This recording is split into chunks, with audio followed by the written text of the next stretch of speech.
The Rip City Drive. Well, it's great to have you back on the show. A lot of football things to talk about. I guess why don't we start with Aaron Rodgers? What's your take on where you think he's going to end up? Is he going back to Green Bay, or do you think they can manage to work out some deal with another team to get a trade done? Well, I think they could work out a trade with another team. I guess the real question, I think it's twofold, Chad. I think that question one is, if you're the other team, do you really want to go all in for Aaron Rodgers? Because you're going to have to give up some draft picks. You're going to have to give up draft capital. And then what are you getting? We know he's a baller, but is it just for 1 year? Is it 2 years? Like, that's a lot of draft capital to go all in. Are the Jets in all-in mode, right? Like, those are the questions that those teams are going to have to ask themselves. And then the other part of this is the Packers' willingness to trade Aaron Rodgers. I think it says a lot about where they are with Jordan Love. Because think about this. All this drama with Aaron Rodgers, you go back to last season, the diva nature, you got all these rookie receivers, and he's like, I'm good. I'd rather not be here and practice with these rookie receivers. I'd rather just blast them during the season when they're not doing things to my liking. So he's given the Packers more than enough reason to want to move on from him, yet they haven't. And so I think that speaks to maybe not just the reluctance of another team to go all in for Aaron Rodgers. It could speak to the Packers, and they're looking at Jordan Love like, I don't know, maybe it could be the guy, but it's certainly not the way the Chiefs looked at Mahomes before he took over for Alex Smith, like, oh yeah, this guy has the goods. If they believe Jordan Love had the goods, I think that Aaron Rodgers would be gone. I'm just not sure that they do believe that. You know, Brian, somebody told me, though, that an interesting facet to all this is they would both like a parting, but neither one of them wants to be the cause of it. You know, it's sort of like the Lillard thing in Portland. They don't want to trade him unless he asks for it, and he don't want to ask for it until they trade him, you know. So is it possible that Rodgers doesn't want to be that bad guy and want to get out, and that they don't want to be the bad guys by trading him? Yeah, I would leave that on the table as a possibility. I just think that, let's go back to Jordan Love. If you're looking at Love and you're like, this dude is a baller, like, that makes your decision up for you. You know, like, what is the worst case scenario if you're the Packers, you don't want to be the bad guy, but you move on from Aaron Rodgers and you know that Jordan Love has got the goods. He's special. He's going to be your quarterback of the future. It's like, okay, you take a couple of lumps in the offseason with some fans that maybe are bent about Aaron Rodgers being out of there. And if Jordan Love has the goods and you're winning games, you're not going to get blasted anymore. So it's all good. So I think a lot of it goes back to there's a lot of reluctance to truly buy in from the Packers organization that Jordan Love can be their quarterback of the future. If they really bought in, I think their decision would have been made by now. Yeah, I'm with you 100% on Jordan Love. You know, that report that came out a couple of days ago from Bob McGinn that the Packers think he's, quote, Aaron Rodgers 2.0. I laughed out loud when I heard that because I'm like, that's clearly the team trying to get a message out there. And I'm with you. If they really believed he was Aaron Rodgers 2.0, they don't give Aaron Rodgers that big deal last year. There's no way. Yeah, and the other part with Bob, I don't know, Bob, but when he threw out there, the first part was the Packers are sick and tired of this guy's act. They're moving. I can buy that. But the second part was, if he's back, he'll be the backup to Jordan Love. And I'm like, Robbie, what are we doing? There is zero chance. Could you imagine? You're not going to have a clipboard holder worth that much money contractually. It's just not going to happen. And the other part is, when Rodgers took over, can you imagine if they brought back Favre to be the backup? Like, what kind of position are you putting your new starter in? That was the worst statement I've ever heard in my life. Yeah. I envisioned that whole thing being written while he was massaging Gutekunst's shoulders or something. Like, get out of here with your nonsense. I know, right? Can you imagine if the Packers asked Aaron Rodgers to be the backup to Jordan Love? He would extend both middle fingers. Oh, my gosh, right? That would be just tremendous drama, but we will never, ever, ever, ever see that happen. Never. No, Dwight and I were talking about this. What this comes down to, right? Like a couple of years ago, they bet against Rodgers. They thought he was done, and they drafted Jordan Love. Clearly, Rodgers took exception to it, and they did not anticipate back-to-back MVP years, and that's what they got. So he stuck it to them, and because of that, they're screwed. Yeah, and now they overcommitted to him with that monster contract. And look at the season he came off of. He didn't put up those big monster numbers. This is a little bit like the quarterback version of Antonio Brown. Really. And I'm not going to say it's apples to apples because AB is on a higher diva level and bad behavior level than Aaron Rodgers is. But the comparison is there's some drama, there's some divaness there, and when the production slides, you see those teams that put up with it for a long time say, not worth it anymore. And so for Aaron Rodgers, the question is it worth all of this drama from the Packers standpoint to put up with, 26 touchdowns, 12 picks? Passer rating is 91 last season. That isn't stud production. Daniel Jones of the Giants had a better passer rating than Aaron Rodgers. So I'm really curious to see what this offseason's going to be like in Green Bay. All right, what about Lamar Jackson? He going to get tagged? And if he does, is he going to play? There's some people saying he won't play.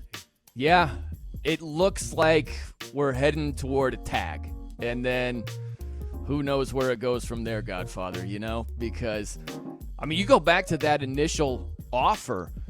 Deshaun Watson of the Browns, he gets the $230 million fully guaranteed. Lamar says, that's what I want. I'm better than him. I'm a former league MVP.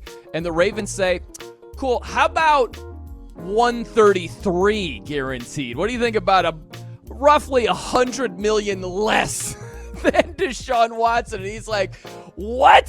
Speaking of my good ear over here with that offer. So you can't expect that offer to be greatly sweetened. Off of what? Off an injury-plagued season that ruined another year for the Ravens? Why? Why would they have a much sweeter offer now? It's going to be better than it was, but I don't think it's going to be near what Deshaun Watson got. So if that's still what Lamar wants, we got a stalemate at the second coming, right? It's like a sequel to a movie. We got the second installment of the stalemate between the Ravens and Lamar. Brian, do you think him not having an agent has impacted the whole thing? I think it's had an impact. I think that there's no buffer. Yeah. It makes it pretty awkward. Yeah. The organization is like, well, yeah, but you had some interceptions in these divisional games and you were banged up. It's just an awkward scenario. Yeah, you're no good. Yeah, I know, right? That's not a good situation for anybody. It really isn't. We're talking with Aaron Rodgers. We wish. It's so dark around here, man. Brian Noe, Fox Sports Radio here on the Rib City Drive. Derek Carr. First off, why is Josh McDaniels moving on from Derek Carr? Because I saw this kind of play out the same way in Denver, where he moved on from Jay Cutler, wound up with Kyle Orton, said that Orton was the guy he wanted all along, and he got fired less than a year later. So why are they moving on from Derek Carr? Well, I just look at Derek Carr, and he's all right. He's average to maybe a little bit better.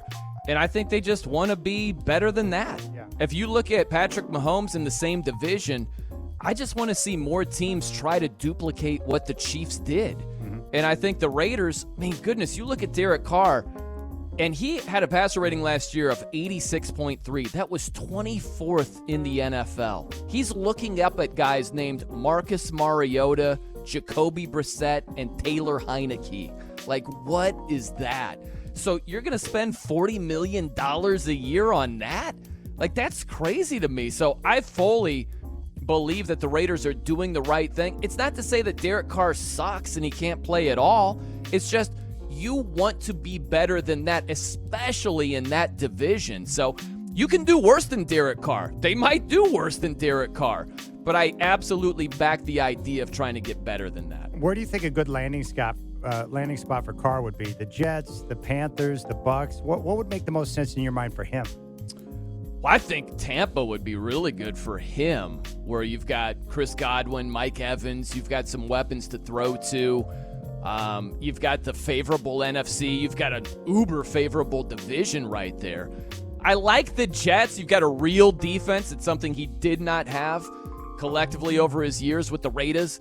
So that's appealing. But in terms of who he's throwing to, I like Garrett Wilson, the wide receiver. But Tyler Conklin, that's a huge step down from Darren Waller as your tight end.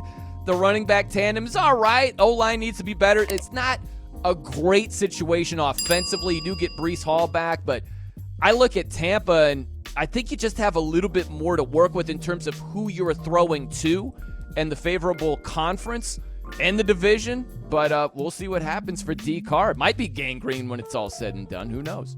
Brian, what would you do if you're the Bears? What do you think they'll do, and what would you do?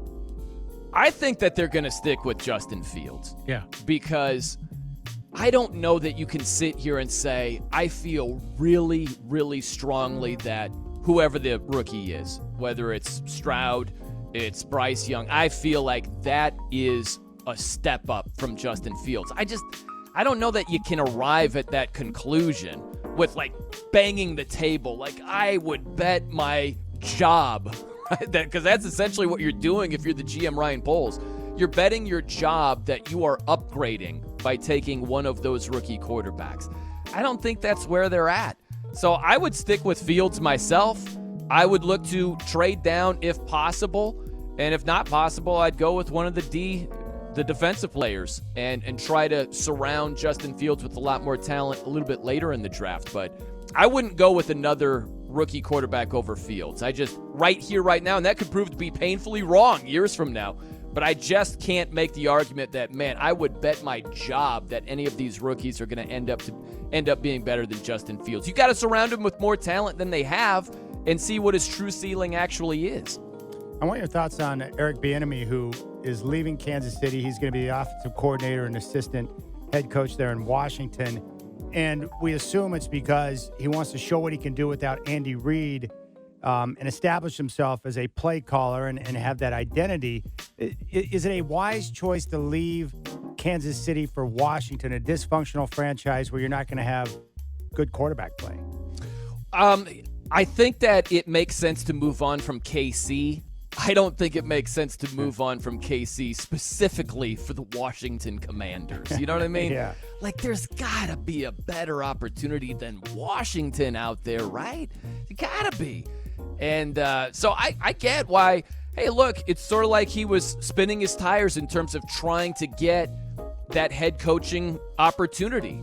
And if it hadn't happened for a couple of years, why would you think it's going to happen after a 2023 season in the same scenario with KC? Probably wouldn't again, most likely. So he's going to switch it up, try to do something else, and like try to build up his value. But man, I just don't know that that's the place for it. I do like Terry McLaurin. He is an absolute stud.